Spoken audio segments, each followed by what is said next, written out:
The Colorado River roared like a living beast that spring morning in 1878, swollen beyond recognition from weeks of unprecedented rainfall that had turned the usually manageable waterway into a churning monster of mud and debris.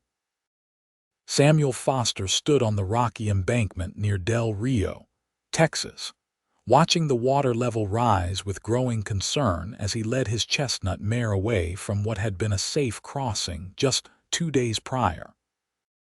He had ridden out before dawn to check on the herd grazing in the eastern pasture, but the detour to the river had been purely instinctual.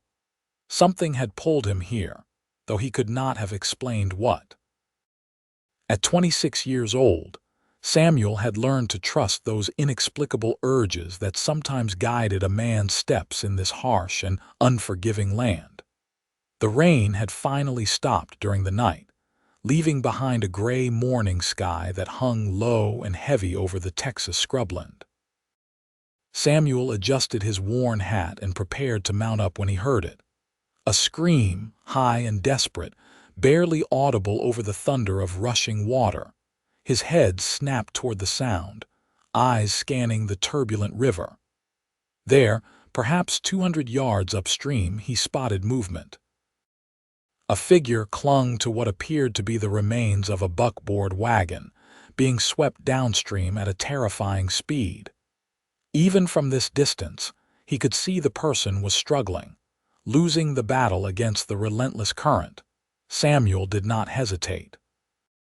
He spurred his mare into a gallop along the bank, racing parallel to the river, his eyes never leaving the figure in the water. As he drew closer, he could see it was a woman, her dark hair plastered to her face, her dress billowing around her like a shroud as she fought to keep her head above water. The wagon piece she clung to was breaking apart, splintering under the assault of rocks and debris carried by the flood. His mind worked rapidly, calculating angles and distances. The river curved ahead, and if he could get in front of her, there was a narrow section where large cottonwood roots created a natural barrier. It was his only chance. He urged his horse faster, the faithful mare responding despite the treacherous footing along the muddy bank. They reached the curve just as the woman came into view around the bend. Samuel could see her face now, pale with exhaustion and terror, her mouth open as she gasped for air between waves that crashed over her. Without allowing himself time to reconsider, Samuel dismounted in one fluid motion, grabbed the rope from his saddle, and waded into the shallows. The current immediately tried to claim him, pulling at his legs with insistent force. He braced himself against a thick cottonwood root, wrapping one end of the rope around it before fashioning a loop in the other end. The woman was seconds away now. Samuel could see her fingers were bleeding where she gripped the splintered wood, her strength clearly fading. Their eyes met for just a moment, and in that brief connection, he saw not just fear but a fierce determination to survive. "Let go when I say," he shouted, though he doubted she could hear him over the roar of the water. As she swept past, Samuel threw the rope with all the skill earned from years of working cattle. The loop sailed through the air and landed perfectly around her shoulders. The woman, whether through understanding or pure instinct, released her grip on the debris and clutched at the rope instead. The current seized her immediately, and the rope went taut with a violence that nearly tore it from Samuel's hands. He had braced for the impact, his boots wedged against rocks and roots, but the force was still tremendous. The rope burned through his leather gloves as it slid through his grip, but he held on, slowly giving way to the current's pull while using the friction to slow her momentum. The woman swung in toward the bank like a pendulum, and Samuel used every ounce of his strength to pull her closer. His shoulders screamed in protest, his back muscles burning with the effort, but inch by inch, he gained ground. The river fought him for its prize, sending wave after wave crashing over the woman's head, but she held fast to the rope, her knuckles white with determination. Finally, she was close enough for Samuel to wade deeper and grab her arm. The moment his hand closed around her wrist, he felt the full force of the current trying to tear her away. He pulled her against his chest, wrapping one arm around her waist while using the rope and his other hand to drag them both toward the bank. They collapsed together in the muddy shallows, both gasping for breath. The woman coughed violently, expelling river water from her lungs while Samuel held her steady, making sure she did not slip back into the current. For several long moments, neither could speak, their hearts pounding in unison from exertion and adrenaline. When her coughing finally subsided, Samuel carefully helped her move to drier ground, supporting most of her weight as her legs trembled too badly to hold her. He eased her down to sit against the base of a cottonwood, well away from the river's grasp. Now that the immediate danger had passed, Samuel could properly see the woman he had pulled from the water. She appeared to be in her early 20s, with dark hair that hung in tangled ropes over her shoulders and eyes that were a striking shade of amber, even reddened and exhausted as they were. Her dress, though torn and muddy beyond recognition, had once been fine quality, suggesting she was not some frontier settler but perhaps a woman of means. "Are you hurt?" Samuel asked, his voice rough with concern. He knelt beside her, scanning for obvious injuries. The woman shook her head, then immediately contradicted the gesture by wincing and touching her left side. "My ribs," she managed, her voice hoarse from swallowing river water. "I think something struck me in the water, but nothing broken, I believe. Can you tell me what happened?" Samuel asked gently. He noticed her hands were indeed badly cut from gripping the wagon debris, and there was a nasty bruise forming along her jaw. She took a shaky breath, her whole body still trembling from cold and shock. "The river rose so fast. We were trying to ford it this morning, my father and I. We thought we could make it across before it got worse, but halfway through, the current just swept us away. The wagon came apart. My father, her voice broke, and tears mixed with the river water on her face. I saw him go under. He told me to hold on to the wagon bed, and then a log hit us and I lost sight of him." Samuel felt his chest tighten with sympathy and dread. The river was merciless in flood like this. If her father had gone under, the chances of survival were slim to none. "Where were you trying to cross?" "About 2 miles upstream, I think. There is supposed to be a ford there." She looked up at him with those amber eyes, and he could see the terrible hope warring with the knowledge of reality. Could he have made it to shore? Could he still be out there? Samuel wanted to give her false comfort, but he respected her too much already to lie. "I will look," he promised instead. "But first, I need to get you somewhere safe and warm. You have been in that cold water too long. Can you ride?" She nodded, though Samuel suspected pride played as much a part in that answer as actual ability. He whistled for his mare, who had stayed nearby as trained, and carefully helped the woman to her feet. She swayed dangerously, and he caught her around the waist. "I apologize," she murmured, her face flushing with embarrassment despite her pale, cold skin. "No need for apologies. You have been through hell and back this morning." Samuel kept his arm around her as he guided her to his horse. "What is your name?" "Margaret Zimmerman." She paused, then added with a trace of dark humor, "Though I suppose that hardly matters now. Everything we owned was in that wagon." "It matters," Samuel said firmly. He helped her into the saddle, then swung up behind her. The mare shifted under the double weight but held steady. Samuel wrapped one arm around Margaret's waist to keep her secure, acutely aware of how she trembled against him. "I am Samuel Foster. My family has a ranch about 3 miles from here. We will get you there, get you dry and warm, and then I will come back to search for your father." "I promise you that." Margaret nodded, seemingly unable to speak any more. As they rowed away from the river, she sagged back against Samuel's chest, her strength finally giving out completely. He held her carefully, maintaining a steady pace that would not jostle her too badly while still getting them to safety as quickly as possible. The Foster Ranch came into view after 20 minutes of riding. It was not a grand spread, but it was prosperous enough. The main house was sturdy adobe with a wooden porch, surrounded by several outbuildings and corrals. Cattle grazed in the distance, and chickens scattered as Samuel rode into the yard. His mother, Helen Foster, emerged from the house, wiping her hands on her apron. She was a woman in her early 50s, weathered by the Texas sun but still handsome, with sharp eyes that missed nothing. Those eyes widened as she took in the sight of her son arriving with a bedraggled woman in his arms.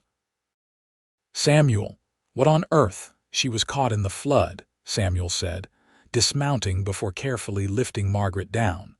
The young woman's legs buckled and he swept her up into his arms without thinking. "She needs dry clothes and warmth. Her father was swept away upstream." Helen's expression shifted immediately from surprise to compassionate efficiency. She had not survived 25 years on the frontier by falling apart in a crisis. "Bring her inside. I will get water heating and find something for her to wear." Samuel carried Margaret into the house, her head lolling against his shoulder. She was conscious but clearly at the end of her reserves. He brought her to the small bedroom that had once belonged to his sister before she married and moved to San Antonio. His mother was already laying out blankets and stoking the small fireplace. "Set her in the chair for now," Helen instructed. "I will take it from here. You look like you went swimming yourself." Samuel realized he was indeed soaked from the waist down and covered in mud. "Her father is still out there. I need to go back and search."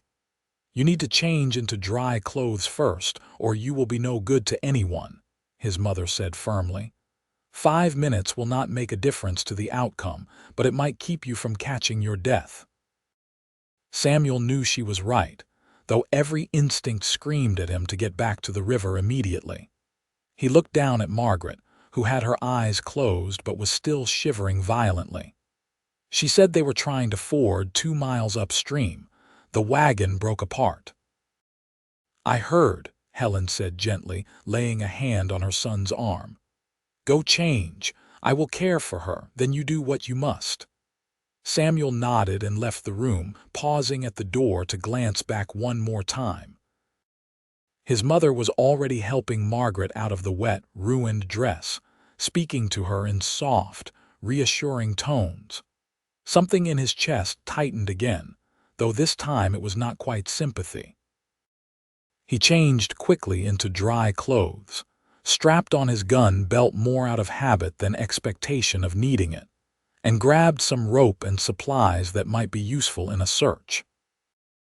His father, Robert Foster, was out with the ranch hands checking on the cattle, but Samuel left word with the cook about what had happened before heading back out. The search took the rest of the morning and into early afternoon. Samuel found the remains of the wagon scattered along the river bank, along with various pieces of luggage and personal items caught in the brush. He gathered what he could, loading it onto his horse while continuing to scan the water and banks for any sign of Margaret's father. He found the body wedged against a fallen tree 3 miles downstream. The man had clearly been dead for hours, his neck broken either by impact with debris or by the violence of the current itself. He appeared to have been in his late 40s, dressed in the clothes of a city gentleman, utterly unprepared for the brutality of a Texas flood. Samuel closed the man's eyes and said a brief prayer before the difficult task of freeing the body and securing it to his horse. It was grim work, but necessary. Margaret deserved to know her father's fate with certainty, and the man deserved a proper burial. The sun was past its zenith when Samuel finally rode back into the ranch yard, exhausted and heartsick about the news he carried. His father and two of the ranch hands met him, and Robert Foster's expression grew somber as he saw the body. "The girl's father?" Robert asked quietly. "Yes, sir. Found him downstream. Looks like he died quick at least." Samuel dismounted stiffly, every muscle protesting. "How is she?" "Your mother has her settled. She has been asking about the search." Robert helped his son carry the body to the barn where they could prepare it properly. "Your mother says the girl has no other family that she knows of." They were coming from Houston, heading to meet some business associate in Del Rio. Samuel felt a weight settle in his stomach. "So she is alone now?" "Appears so." Robert glanced at his son, reading the conflict on his face. "You did a good thing pulling her from that river. But I can see you are already taking her troubles onto yourself. Be careful with that, son." "Someone has to help her," Samuel said simply. "And that someone should be you." Robert's tone was not unkind, just pragmatic. "We will help her, of course, but she is a stranger. You know nothing about her." "I know she deserves better than to be left alone in the world after losing everything," Samuel replied with an edge to his voice. Then he sighed, softening. "I am sorry. I know you are just looking out for me." Robert clapped him on the shoulder. "You have got your mother's heart, boy. Cannot fault you for that. Come on, let us get this done, and then you can tell the poor girl about her father." They worked in silence, washing and preparing the body with the respect due to the dead. By the time they finished, the sun was starting its descent toward the horizon. Samuel washed up at the pump, changed his shirt, and steeled himself for the conversation ahead. He found Margaret in the small bedroom, sitting up in bed with blankets wrapped around her. She wore one of his mother's nightgowns, and her hair had been washed and braided. The color had returned to her face, though her hands were bandaged and the bruise on her jaw had darkened. But it was her eyes that arrested him, those amber eyes that looked up at him with a terrible, knowing hope. "You found him," she said quietly. It was not a question. Samuel pulled a chair close to the bed and sat down, his hat in his hands. "I did. I am so very sorry, Miss Zimmerman. He was already gone when I found him. It would have been quick. I do not believe he suffered." Margaret's face crumpled, and she pressed her bandaged hands to her mouth to stifle a sob. Samuel felt utterly helpless, watching her grief pour out. Without thinking, he reached out and took one of her hands gently in his, careful of her injuries. "I am so sorry," he repeated. Inadequate as the words were, for several minutes, Margaret wept while Samuel held her hand, offering the only comfort he could through simple presence. Finally, the storm of grief subsided into quiet tears, and she took shaky breaths to compose herself. "I knew," she said hoarsely. "I knew when I lost sight of him, but some part of me hoped." She trailed off, then looked directly at Samuel. "Thank you for searching, and for pulling me out. You saved my life." "I happened to be in the right place," Samuel said, uncomfortable with gratitude for doing what any decent person would do. "No," Margaret insisted. "I heard the water calling for me, pulling me down. I was about to let go when I saw you on the bank. You gave me a reason to hold on just a bit longer." She squeezed his hand. "I believe God sent you to that river this morning." Samuel did not know what to say to that. He had long since stopped examining too closely why he felt compelled to ride to the river at dawn. "What were you and your father doing in Texas?" Margaret wiped her eyes with her free hand. "My father was a lawyer in Houston. He had business with a rancher near Del Rio, something about water rights and land disputes. I came with him because—" She hesitated. "Because there was no reason to stay in Houston. My mother died 2 years ago. I have no siblings, no other family. It was just the two of us." "And now just you," Samuel said gently. "Yes." Margaret looked down at their joined hands. "I have nothing." No family, no money beyond whatever was in my father's wallet, which is surely at the bottom of the river now. All our luggage, all my mother's jewelry that I had kept, everything is gone. I recovered some items from the riverbank, Samuel told her, some luggage and personal effects. They are water damaged, but there might be something salvageable, and we will bury your father properly, here on the ranch if you like, or in town if you prefer. Whatever you need, we will help you. Margaret's eyes filled with fresh tears. Why would you do all this for a stranger? Because it is the right thing to do, Samuel said simply. And because you are not truly a stranger anymore, not after what we went through this morning. He found himself smiling slightly. Besides, my mother would never forgive me if I did anything less. That drew a small, watery laugh from Margaret. Your mother is a very kind woman. She took care of me like I was her own daughter. She has a gift for that. Samuel reluctantly released her hand and stood. You should rest now. We can talk more about arrangements tomorrow.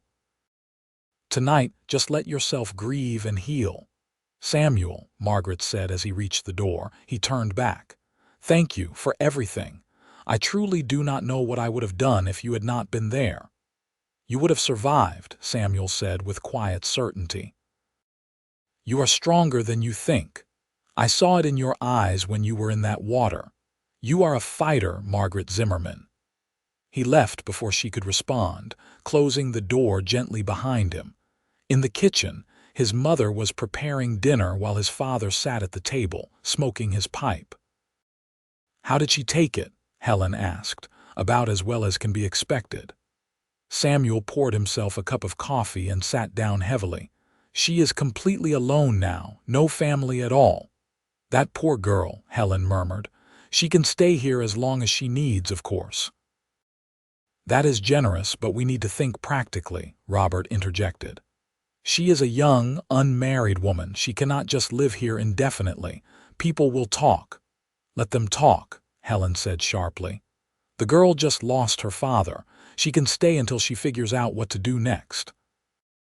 I am not saying throw her out, Robert said mildly. Just that we need to help her make plans. Does she have any friends in Houston? Anyone who could take her in? Samuel realized he had not even thought to ask such basic questions. The immediate crisis had consumed all his attention, but his father was right. Margaret would need more than just temporary shelter. She would need a future. I will talk to her about it tomorrow, Samuel said. Tonight, let us just give her peace. The next few days passed in a strange rhythm. Margaret remained in the small bedroom, emerging only for meals. She was quiet and withdrawn, though always polite. Samuel found himself watching her more than he should, noting the way grief sat on her shoulders like a physical weight, how she sometimes forgot to finish her sentences, as memories pulled her away mid-thought. They buried her father on a peaceful hillside overlooking the ranch, with the local minister saying words over the grave. Margaret stood silent and dry-eyed through the service, having seemingly exhausted her tears in those first hours. Samuel stood beside her, and when the wind whipped at her borrowed black shawl, he steadied it without thinking. After the burial, Margaret asked to see what had been recovered from the river. Samuel showed her the salvaged items. Most of the clothing was ruined beyond repair, but there was a leather portfolio that had survived relatively intact. Inside were legal documents, including her father's will, some business papers, and to Margaret's quiet joy, a small daguerreotype of her parents on their wedding day. I thought I had lost every image of them together, she whispered, holding the picture with trembling hands. This is worth more than all the rest combined. There was also, surprisingly, a small leather pouch containing nearly $200 in gold and paper money. It had been tucked deep in one of the bags, and the leather had protected it from the worst of the water damage. This was my father's emergency fund, Margaret explained. He always kept it separate from his regular money. He said you never knew when you might need cash that nobody knew you had. It is a good amount, Samuel said. Enough to get you back to Houston if that is what you want, or enough to make a new start somewhere else. Margaret stared at the money for a long moment. I do not want to go back to Houston. There is nothing for me there anymore. Everyone I knew was connected to my father's legal practice or my mother's social circles. I was always just the lawyer's daughter, the quiet girl who read too many books. Without my father's position, I would be nothing but a poor relation, dependent on the charity of people who never really cared about me in the first place. Then where will you go? Samuel asked quietly. I do not know. Margaret looked up at him, and for the first time since the river, he saw something other than grief in her eyes. There was uncertainty, yes, but also a spark of something that might have been determination or maybe just desperate hope. Is there any work to be found in Del Rio? I can read and write and do figures. I could teach, perhaps, or keep books for a business. Del Rio is not much of a town, Samuel said carefully. There might be some opportunities, but they would be limited, and for a young woman alone. He trailed off, not wanting to say out loud the dangers that a woman without protection faced in a rough frontier town. You mean it would not be safe, Margaret said bluntly. I am not naive, Samuel. I understand the position I am in. A woman without family, without real prospects. In another time, I might have been destined to become some man's poor relation, a glorified servant in exchange for room and board, or worse. She lifted her chin. But I will not accept that. I will find a way to make my own life, even if it means doing work that my mother would have considered beneath us. Samuel felt a surge of admiration for her spirit. You are remarkable, you know that? Margaret blinked, clearly startled by the compliment. A faint blush colored her cheeks. I am just being realistic. No, you are being brave. Samuel found himself moving closer without conscious thought. Most people, after losing everything like you have, would collapse into despair. But here you are, already thinking about how to move forward. That takes real courage. I do not feel very courageous, Margaret admitted softly. Mostly I feel terrified, but what else can I do? I cannot simply give up. No, Samuel agreed. I do not think you could give up if you tried. It is not in your nature. They stood there for a moment, something unspoken passing between them. Then Margaret looked away, her blush deepening, and Samuel cleared his throat awkwardly, suddenly aware that they were alone in the barn and standing far too close for propriety. I should let you rest, he said, stepping back. We can talk more about options tomorrow.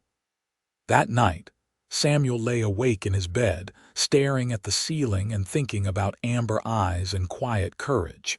He had been lonely for so long, he had almost forgotten what it felt like to connect with another person. His days were consumed by the endless work of the ranch, and his nights were empty save for the occasional trip into Del Rio for a drink and shallow conversation. He had prayed for something more, in those quiet moments when he let himself acknowledge the ache of isolation. He had prayed for purpose beyond just keeping the ranch running, for companionship, for someone who could understand the thoughts he kept locked inside because there was no one to share them with. Could Margaret be the answer to those prayers? It seemed impossible, too convenient. Yet he could not shake the feeling that finding her in the river had been more than just chance. She had said God sent him to that riverbank. Maybe God had sent her into his life as well, but what could he offer her? He was just a rancher, tied to this land and this hard life. She was educated, refined, the daughter of a lawyer.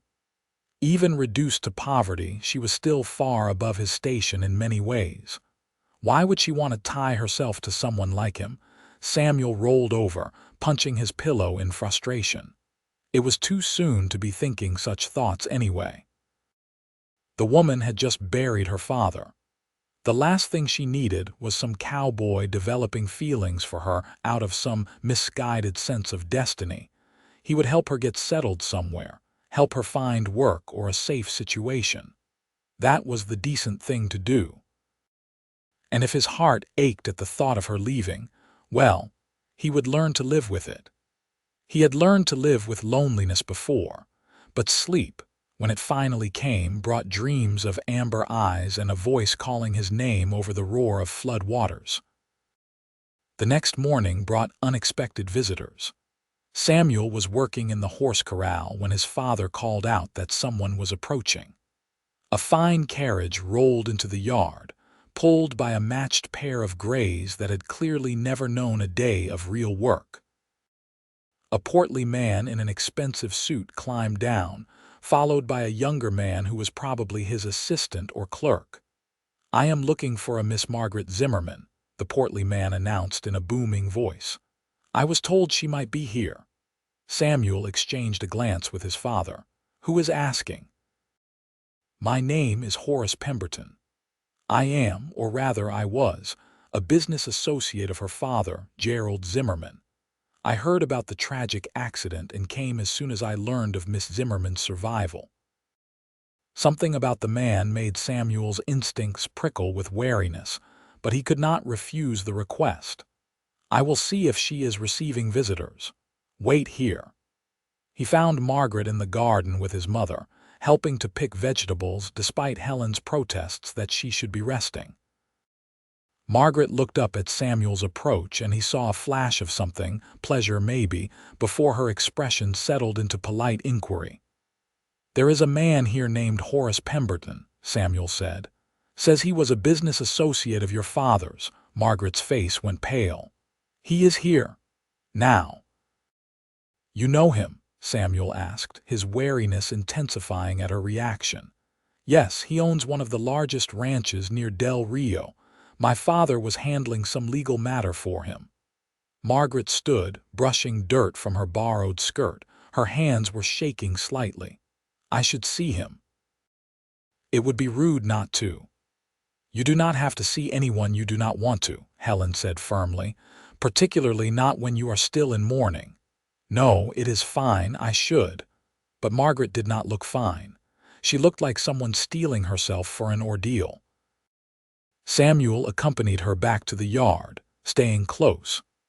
Pemberton's face lit up when he saw Margaret, but Samuel noticed the way his eyes traveled over her in a manner that made his jaw clench. "Miss Zimmerman, my deepest condolences on your father's passing," Pemberton said, removing his hat with exaggerated courtesy. "A terrible tragedy. Your father was a brilliant legal mind." "Thank you, Mr. Pemberton," Margaret replied, her voice carefully neutral. "It was kind of you to come." Of course. I came as soon as I heard you had survived. Miraculous, truly miraculous." He glanced at Samuel with poorly concealed annoyance. "And who might you be, Samuel Foster?" "This is my family's ranch. I pulled Miss Zimmerman from the river." "Ah, the hero of the hour." Pemberton's smile did not reach his eyes. "How fortunate you were there. Miss Zimmerman, I must speak with you about your situation, perhaps somewhere more private."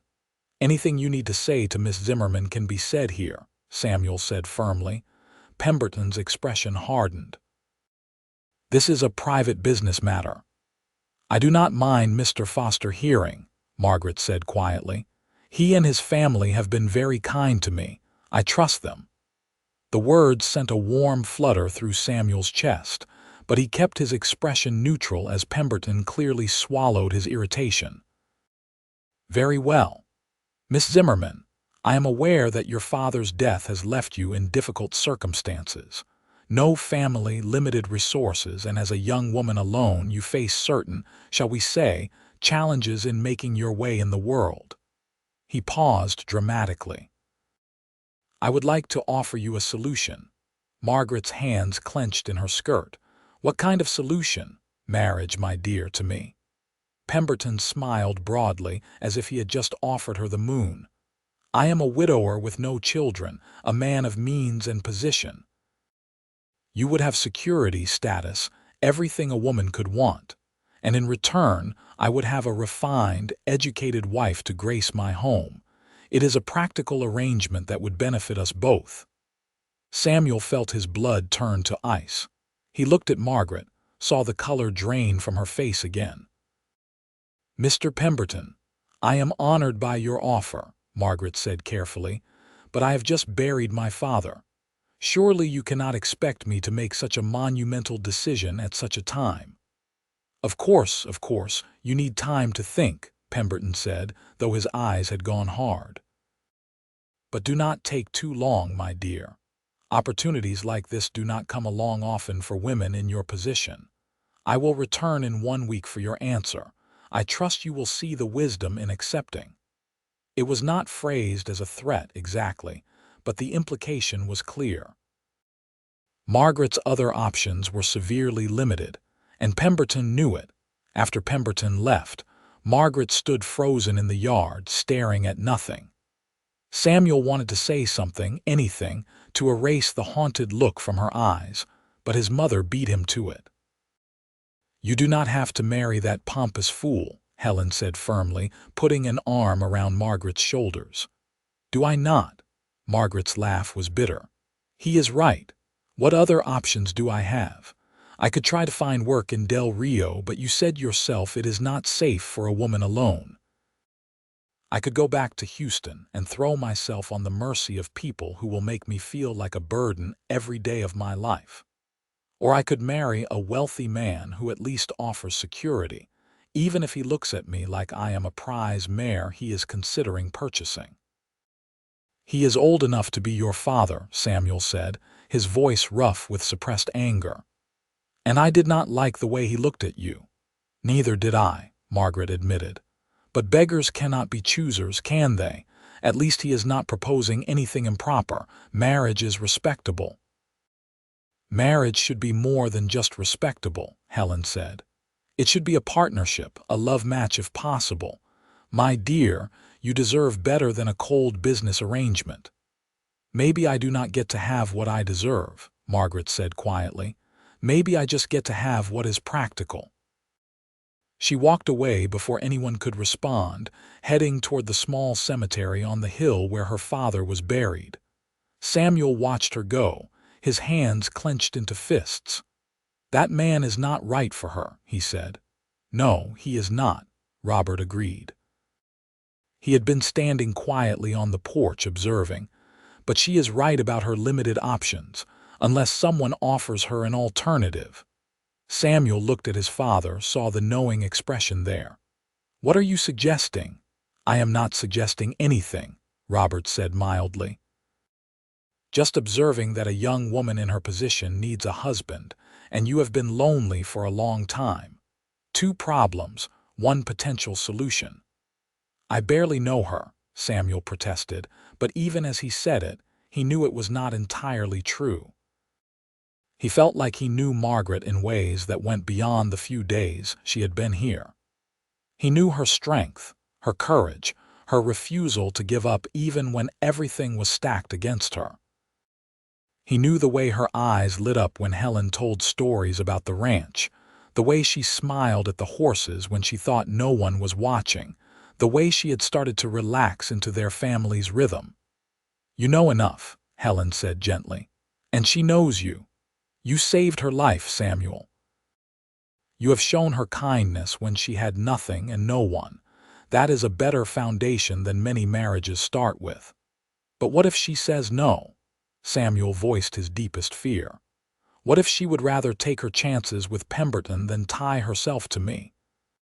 "Then she says no, and you move on," Robert said practically.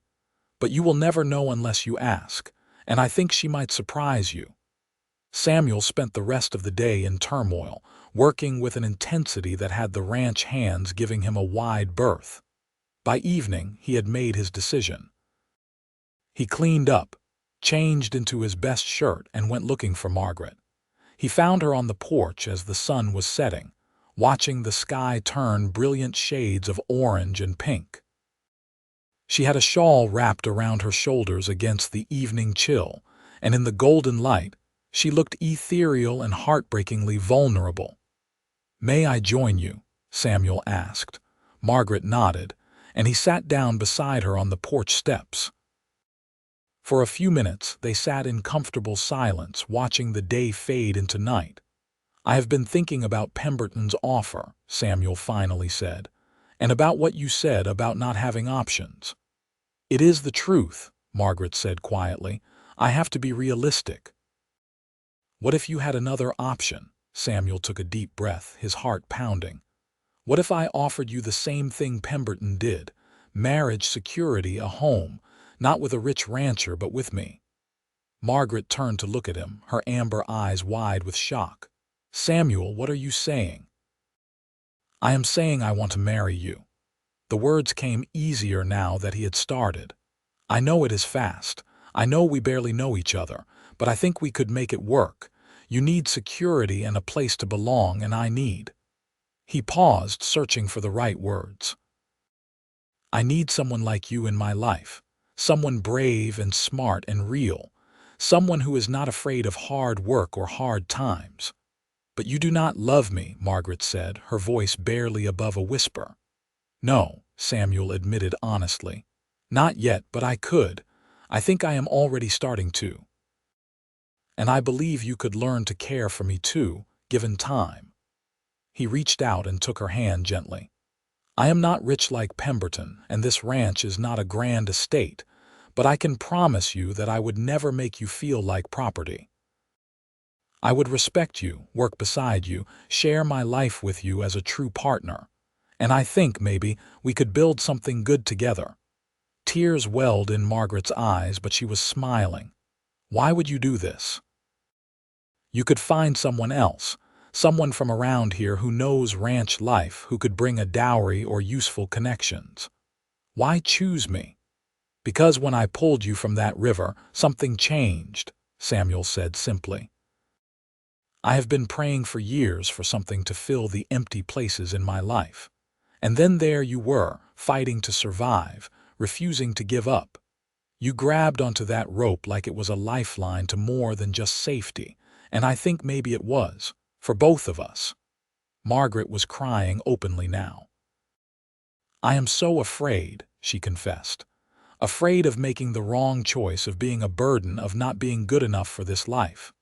"You are more than good enough," Samuel said firmly. He cupped her face gently, wiping away her tears with his thumb. "You are exactly enough. And we will figure out the rest together." "Together," Margaret repeated, testing the word. Then, to Samuel's amazement and joy, she leaned forward and rested her forehead against his. "Yes," she whispered. "Yes, I will marry you." Samuel felt something unlock in his chest, a rush of relief and happiness so intense it nearly overwhelmed him. He wrapped his arms around Margaret, holding her close as she cried against his shoulder. These were different tears now, not just grief, but also hope and relief and the beginning of something new. When Margaret finally pulled back, she was laughing through her tears. "Your mother is going to be insufferably pleased with herself for predicting this." "She did predict it?" Samuel asked, grinning. "She told me this morning that she thought you were sweet on me. I told her she was being ridiculous." Margaret shook her head. "I should have known better than to doubt a mother's intuition." They sat together on the porch until the stars came out, making quiet plans and learning to be comfortable in each other's presence in this new context. When the evening chill became too much, Samuel walked Margaret to her door, and in a moment of boldness, pressed a gentle kiss to her forehead. "Good night, Margaret." "Good night, Samuel." She smiled up at him, and in that smile he saw the beginning of their future. The wedding took place 2 weeks later in the small church in Del Rio. It was a simple affair, with only the foster family and a few close friends in attendance. Margaret wore a dress that Helen had altered from her own wedding gown, and Samuel wore his Sunday best, his hair slicked back and his boots polished until they shone. When Margaret walked down the short aisle on Robert Foster's arm, Samuel felt his breath catch. She was beautiful, yes, but more than that, She was radiant with a quiet joy that made his heart swell. This remarkable woman was choosing to bind her life to his, to trust him with her future. It was a responsibility he did not take lightly. They spoke their vows in clear, steady voices, and when the minister pronounced them husband and wife, Samuel kissed Margaret softly, sealing their promise to each other. In that moment, with her hand in his and her eyes shining with happy tears, Samuel knew beyond any doubt that he had made the right choice. Horace Pemberton had shown up at the ranch 3 days after Samuel's proposal, expecting to claim Margaret's acceptance. Instead, he found her wearing an engagement ring that Samuel had purchased with his savings, a simple gold band with a small garnet that matched her eyes. Pemberton's fury had been something to behold, but there was nothing he could do. Margaret had made her choice, and it was not him. The first months of marriage were an adjustment for both of them. Margaret had to learn the rhythms of ranch life, which was vastly different from her upbringing in Houston. She learned to cook on a wood stove, to tend a garden, to help with the countless tasks that kept a ranch running. She struggled at first, frustrated by her own inexperience and afraid of being a burden. But Samuel was endlessly patient, teaching her what she needed to know without ever making her feel inadequate. And Margaret proved to be a quick learner with a determination that sometimes surprised even herself. She attacked each new skill with the same fierce refusal to surrender that had kept her holding on in the flood waters. Slowly, through shared work and quiet evenings and the gradual building of trust, something deeper began to grow between them. Samuel found himself looking forward to the end of each day, when he could wash up and find Margaret waiting with dinner and conversation. She had a sharp mind and a dry wit that delighted him, and she listened to his thoughts and ideas with genuine interest. Margaret, for her part, discovered that she genuinely enjoyed ranch life.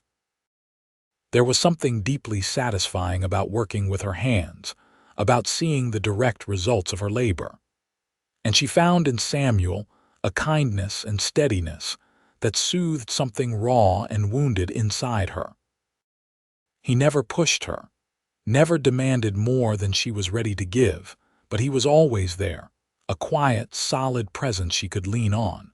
4 months into their marriage, as they sat together on the porch watching the sunset, Margaret realized she had fallen in love with her husband. It was not a sudden revelation, but rather the recognition of something that had been building gradually, like the way the river rose inch by inch before the flood. She loved the way Samuel's eyes crinkled when he smiled, the way his hands were gentle even when they were roughened by work, the way he always made sure she had the last piece of cornbread at dinner, even though she knew it was his favorite. "Samuel," she said quietly, and something in her tone made him look at her with sudden attention. "I need to tell you something." His expression became guarded, as if bracing for bad news. "What is it?" Margaret took his hand, lacing her fingers through his. "I love you. I know we agreed this marriage would be practical, that love might come eventually, but I want you to know that it has. I love you more than I knew it was possible to love someone." For a moment, Samuel just stared at her, his expression unreadable. Then his face broke into the biggest smile she had ever seen, and he pulled her into his arms, holding her so tightly she could barely breathe. "I love you too," he said, his voice rough with emotion. "God, Margaret, I have loved you for weeks now, but was afraid to say it in case you did not feel the same. I love your courage and your stubbornness and the way you hum when you are concentrating on something. I love how you have made this house into a home. I love everything about you." Margaret pulled back just enough to kiss him, and for the first time, there was nothing tentative or uncertain about it. This was the kiss of two people who knew they belonged together, who had chosen each other not out of desperation, but out of genuine love and commitment. That night marked a new beginning in their marriage. The careful politeness that had characterized their early relationship melted away, replaced by genuine intimacy and deep affection. They learned each other in new ways, discovering how perfectly they fit together in every sense. As summer turned to fall and fall to winter, their love deepened and matured. They had their disagreements, of course. Margaret could be stubborn, and Samuel could be overly protective, and they both had to learn how to navigate conflict in healthy ways. But they never went to bed angry, and they always talked through their problems rather than letting resentment fester. The ranch prospered under their joint efforts. Margaret proved to have a gift for managing the ranch's finances, keeping meticulous books and finding ways to save money and increase efficiency. Samuel came to rely on her counsel in making decisions about the ranch, valuing her perspective even though she was still learning the cattle business. When spring came again, bringing with it the anniversary of the flood that had brought them together, they rowed out to the river together. The water was high but nowhere near flood stage, flowing peacefully within its banks. They stood together on the spot where Samuel had thrown the rope, where their lives had intersected in that moment of crisis. "I think about that day sometimes," Margaret said, leaning against Samuel's side as his arm came around her. "About how close I came to letting go. If you had been even a minute later." "But I was not," Samuel said firmly. "I was exactly where I needed to be, exactly when I needed to be there. We both were." "Do you really believe that?" Margaret looked up at him. "That it was divine providence, not just luck?" "I do," Samuel said without hesitation. "I prayed for years for something to change, for someone to share my life with. And God answered by sending me someone who needed saving, someone who could save me right back from a different kind of drowning. We found each other because we were meant to." Margaret smiled, her hand moving to rest on her stomach where a new life was just beginning to make itself known. She had not told Samuel yet, wanting to be certain, but standing here at the place where their story began, it felt like the right moment. "Samuel," she said softly, "what would you say if I told you that we are going to need to make some changes to the house? Perhaps add another bedroom." It took him a moment to understand, and then his eyes went wide with joy and wonder. "Are you saying?" "I am saying that by Christmas, you are going to be a father." Margaret's smile was radiant. "We are going to have a baby." Samuel let out a whoop of pure happiness and swept Margaret up in his arms, spinning her around while she laughed and protested that he would make her dizzy. When he finally set her down, he kissed her thoroughly, his hands cradling her face like she was the most precious thing in the world. "Thank you," he whispered against her lips. "Thank you for surviving that river. Thank you for saying yes. Thank you for loving me. Thank you for this incredible gift." "Thank you for being there," Margaret replied, her eyes shining with happy tears. "Thank you for not giving up on me, even when I had given up on myself. Thank you for showing me what real love looks like." They stood together by the river for a long time, talking about the future, making plans for their growing family, marveling at how much their lives had changed in just 1 year. The water flowed past them, no longer a threat but a reminder of where they had been and how far they had come. The pregnancy progressed smoothly. Margaret bloomed with health and happiness, and Samuel became almost comically overprotective, constantly worried that she was doing too much or lifting too much or generally taking any kind of risk whatsoever. Helen found it endlessly amusing and stepped in when needed to give Margaret breathing room. In December, during a cold snap that dusted the Texas scrubland with a rare coating of frost, Margaret went into labor. It was a long, difficult birth that had Samuel pacing the floor and praying desperately, while Helen and the midwife attended to his wife. But when he finally heard the sharp cry of a newborn and was called into the bedroom, every moment of fear and worry evaporated. Margaret lay exhausted but triumphant in the bed, holding a tiny bundle wrapped in blankets. "Meet your son," she said softly, her face glowing with tired joy.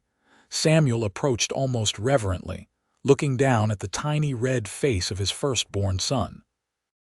The baby had stopped crying and was blinking up at him with dark, unfocused eyes, one tiny fist waving in the air. Something in Samuel's chest cracked open, a flood of love so intense it was almost painful. "He is perfect," Samuel breathed.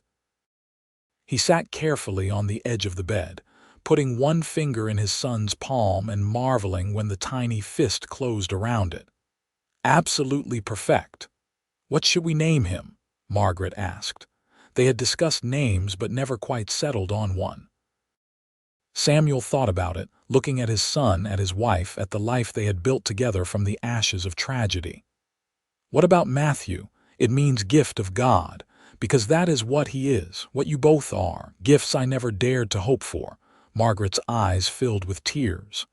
"Matthew Foster." "I love it. Hello, Matthew. Welcome to your family." They spent Christmas that year in a haze of exhausted new parent bliss. Matthew was a healthy baby with strong lungs and a healthy appetite, and Samuel and Margaret took turns walking the floor with him during nighttime fussy spells. Robert and Helen doted on their first grandchild, and the ranch house was filled with laughter and joy. As the years passed, their family grew. 2 years after Matthew came a daughter they named Sarah, who had her mother's amber eyes and her father's stubborn chin. 3 years after that came another boy, James, who was quieter and more contemplative than his siblings but no less loved. Samuel and Margaret built a good life together on the ranch. They faced droughts and market crashes, illness and injury, all the challenges that came with frontier life. But they faced them together, their love providing an anchor through every storm. Margaret never forgot her father or the life she had lost in that flood, but she came to see it as the end of one chapter and the beginning of another. She taught her children about their grandfather, made sure they knew the importance of education and compassion and fighting for what was right. She also taught them about resilience, about how sometimes the worst things that happen to you could lead to the best things if you refuse to give up. Samuel continued to work the ranch, expanding it gradually over the years until the Foster spread was one of the most respected in the region. But he never forgot what really mattered. Every evening, no matter how tired he was, he made time to sit with Margaret and talk about their day. Every Sunday, the family went to church together and then had dinner at the big table Samuel had built to accommodate their growing family. And once a year, on the anniversary of the flood, Samuel and Margaret rowed out to the river together. Sometimes they brought the children, who loved the story of how their parents met even though it scared them to think about their mother almost drowning. But often, they went alone, wanting those quiet moments to remember where they started and appreciate how far they had come. On their 10th anniversary, they stood by the river as they always did, watching the spring flow. The children were with Robert and Helen back at the ranch, giving Samuel and Margaret a rare day to themselves. Margaret was 33 now, still beautiful but with the weathered strength that came from years of hard work and hard living. Samuel was 36, his dark hair starting to show silver at the temples, his face lined from sun and wind but still handsome in that rugged way she loved. "Do you ever regret it?" Samuel asked quietly. "Marrying me instead of going back to Houston or accepting Pemberton's offer? You could have had an easier life." Margaret turned to look at him in genuine surprise. "Not for a single moment. How could I regret the best decision I ever made?" She moved into his arms, resting her head against his chest. "You gave me everything that matters, Samuel. Love, family, a home where I belong. I would not trade this life for all the ease and comfort in the world." "I am glad," Samuel said, holding her close. Because I cannot imagine my life without you. You are the answer to every prayer I did not know how to say. And you are mine, Margaret replied. She pulled back to look up at him, her eyes full of the love that had only grown deeper with time. My hero, my partner, my heart. Thank you for being at this river 10 years ago. Thank you for holding on long enough for me to find you, Samuel countered. He kissed her softly, a kiss full of tenderness and promise and abiding love. As they rode back to the ranch together, side by side as they always were, the sun began to set behind them, painting the sky in brilliant shades of gold and crimson. In the distance, they could see their home, smoke rising from the chimney, and they knew their children would be watching for their return. This was the life they had built together from the wreckage of tragedy and loss. This was what happened when two lonely souls found each other at exactly the right moment and chose to hold on, to trust, to love. This was what it meant to be saved in every sense of the word. Margaret looked over at Samuel, at the man who had literally pulled her from the jaws of death and then given her reasons to truly live. He caught her looking and smiled, that warm, genuine smile that still made her heart flutter after all these years. Race you home, he challenged, his eyes twinkling with mischief. You are on, Margaret laughed, spurring her horse forward. They raced across the scrubland toward their home, their laughter carrying on the wind. Behind them, the river flowed on as it always had, witness to the moment that had changed everything, guardian of the memory of two lives intersecting at exactly the right moment in exactly the right way. At the ranch, Robert and Helen stood on the porch with the children, watching Samuel and Margaret approach. Matthew, now 10 years old, grinned as he watched his parents racing like teenagers. They are going to scare the horses, he observed. Let them have their fun, Helen said, smiling. Your parents have earned every moment of happiness. Sarah tugged on her grandmother's skirt. Tell us again about how Papa saved Mama from the river. Not now, sweetheart, they are almost here. But Helen's eyes were warm with memories. She had watched Samuel struggle with loneliness for years, had prayed alongside him for something to change. And then God had sent Margaret into their lives, and everything had fallen into place. Samuel and Margaret reached the yard at the same time, both laughing and breathless. They dismounted, and immediately their children swarmed them, talking over each other to share everything that had happened while they were gone. James, the youngest at 5 years old, latched onto Samuel's leg and refused to let go. Samuel scooped him up, settling his son on his hip while Matthew took the horses to the barn, and Sarah chattered at Margaret about the cookies they had made with Grandma. This was what home looked like, Samuel thought. This chaos and noise and love. That night, after the children were finally settled in bed after much protesting, and several requests for water and one more story, Samuel and Margaret sat together on their porch. It had become their ritual, these quiet moments at the end of the day when they could just be together without demands or interruptions. Matthew asked me today if we were going to have more babies, Margaret said, amusement coloring her voice. Samuel raised an eyebrow. What brought that on? Apparently, one of his friends just got a new baby sister, and he wanted to know if we were going to give him more siblings. Margaret leaned against Samuel's shoulder. I told him 3 was probably enough, but he seemed disappointed. He is a good big brother, Samuel observed. But I agree 3 is plenty. We have got our hands full as it is, he paused. Unless you want more, Margaret laughed. I think I am content with the family we have. 3 healthy, happy children, a husband I adore, a home I love. What more could I possibly need? What indeed? Samuel wrapped his arm around her, pulling her closer. You know, I still sometimes cannot believe this is my life, that you are real and here and mine. I am very real, Margaret assured him. She took his hand and kissed his palm. "And very much yours, always." They sat in comfortable silence for a while, listening to the night sounds of the ranch. Somewhere in the distance, a coyote called and the horses nickered softly in response. The wind rustled through the cottonwoods, and overhead, the stars blazed in the vast Texas sky. "Do you remember what you said to me that day in the barn?" Margaret asked suddenly.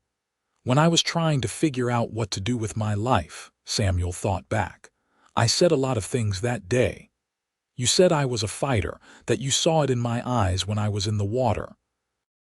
Margaret looked up at him. "I think about that sometimes, how close I came to letting go, to just giving up and letting the river take me. But then I saw you on the bank, and something in me refused to surrender. I did not even know you then, but somehow I knew you were worth holding on for." Samuel felt his throat tighten with emotion. "I am glad you held on, so incredibly glad. So am I." Margaret smiled. "I lost everything in that flood, my father, my home, my entire old life. But I gained something so much better. I gained you, this family, this life. I would go through it all again if I knew this is where I would end up." "Let's not go through it again," Samuel said, trying to lighten the mood even as his heart swelled with love. "I am too old to be diving into flooding rivers now." Margaret laughed. "Deal. We will just appreciate what we have and live our lives to the fullest." "Sounds perfect to me." The years continued to pass, bringing both joys and sorrows as all years do. Robert Foster died peacefully in his sleep when he was 68, leaving behind a legacy of hard work and integrity. Helen followed him 3 years later, her heart simply giving out one morning as she tended her beloved garden. Samuel and Margaret mourned them deeply, but they took comfort in knowing that Robert and Helen had lived full lives and had died surrounded by family who loved them. The children grew up strong and capable. Matthew developed his father's love for the land and took over more and more of the ranch operations as Samuel grew older. Sarah surprised everyone by developing a passion for medicine after helping the local doctor set a ranch hand's broken leg. She eventually went to study nursing in San Antonio, becoming one of the few female medical professionals in the region.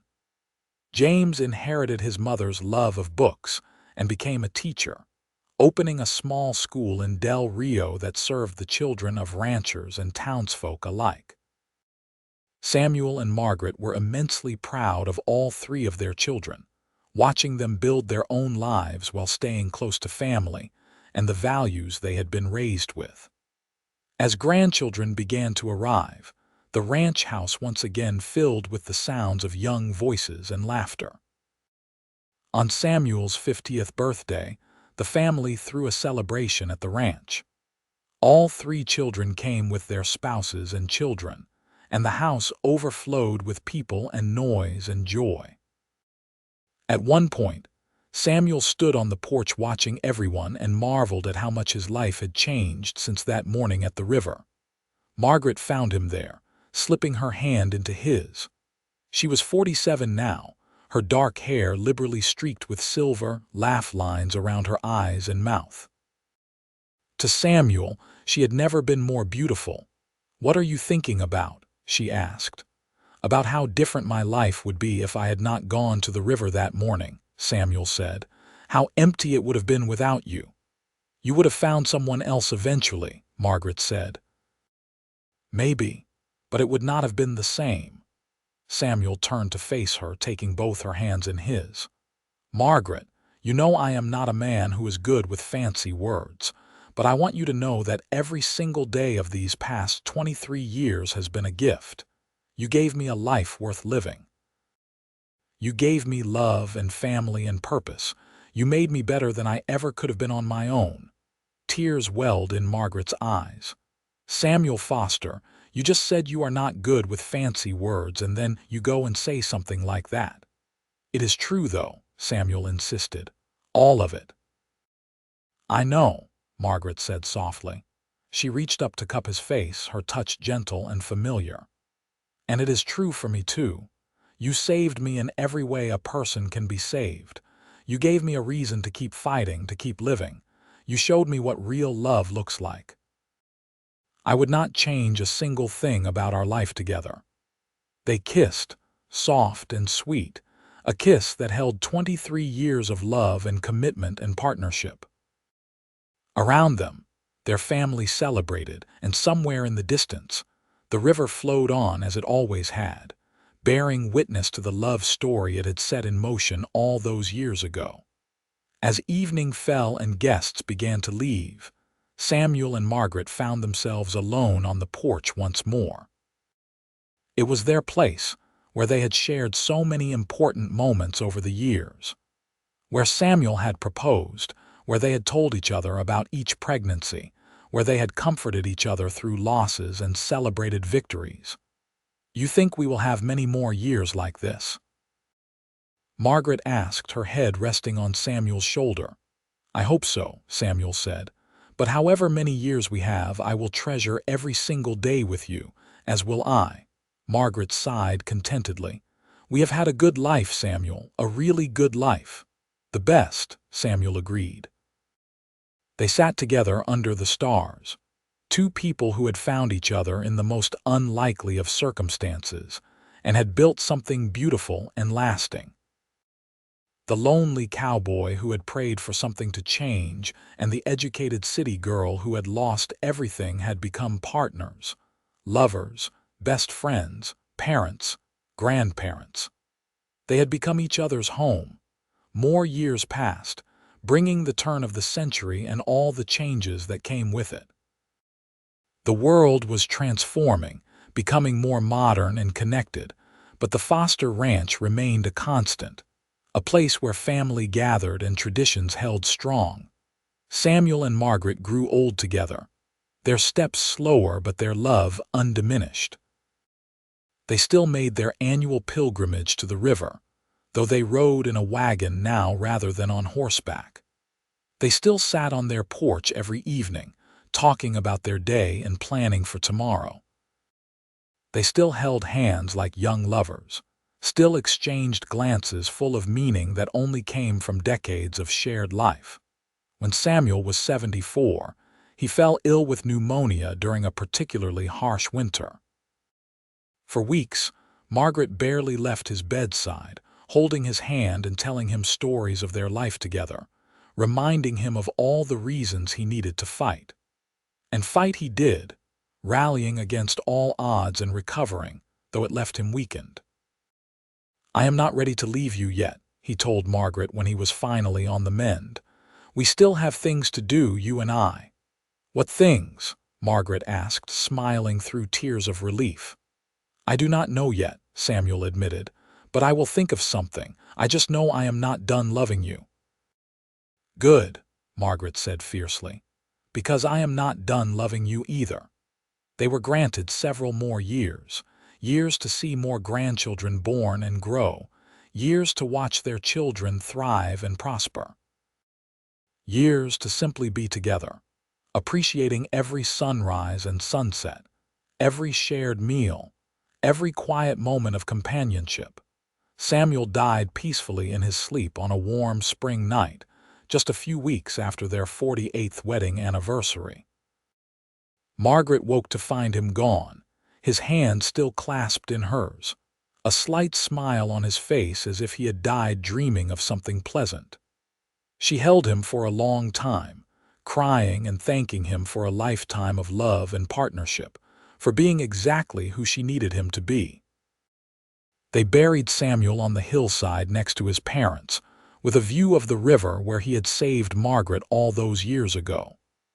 The funeral was attended by what seemed like half of Texas, a testament to the man Samuel had been and the lives he had touched. But it was Margaret's eulogy that brought tears to every eye. "Samuel used to say that I was the answer to his prayers," Margaret said, her voice strong despite her grief. "But the truth is, we were the answer to each other's prayers. We saved each other in that river, and we kept saving each other every day for 48 years. He gave me a life full of love and meaning. He gave me a family and a home and the courage to be more than I ever thought I could be. And all I can do now is honor his memory by living the rest of my days as well as he taught me to live them. With courage, with kindness, with love for family and respect for the land. Samuel Foster was the best man I ever knew, and I am so grateful that God sent me into that flood so that I could find him. Margaret lived for another 6 years after Samuel's death. She remained active and engaged with her family, spending time with her children and grandchildren, working in her garden, and taking daily walks around the ranch. But everyone could see that part of her had gone with Samuel, that she was simply waiting until it was her time to join him. She spent her final afternoon sitting on the porch, looking out over the land she and Samuel had worked together for so many years. Matthew found her there at sunset, her eyes closed and a peaceful expression on her face, finally reunited with the man she had loved for half a century. They buried Margaret next to Samuel on the hillside. The headstones were simple but meaningful, bearing their names, dates, and a single line that Matthew had chosen. Together in life and in death, bound by love that conquered even the flood. The ranch stayed in the Foster family, passed down through the generations along with the story of Samuel and Margaret.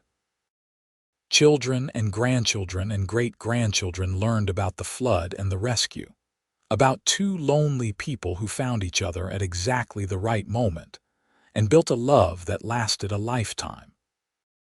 And sometimes, on spring mornings when the river ran high, people swore they could see two figures standing on the bank. A man and a woman, hand in hand, watching the water flow past and remembering the day that changed everything. Whether it was truly their spirits or just tricks of light and shadow, no one could say for certain. But the story endured, a testament to the power of love and faith, and refusing to let go even when all seemed lost. The Colorado River still flows through Del Rio, Texas, sometimes gentle and sometimes fierce. But it will forever be known as the place where a lonely cowboy's prayers were answered, where a woman fighting for survival found not just rescue but true love, and where two souls destined for each other finally came together against all odds. Their love story became legend, passed down through generations as proof that sometimes the worst moments of our lives lead us to the best things we will ever know, and that true love, once found, endures beyond even death itself.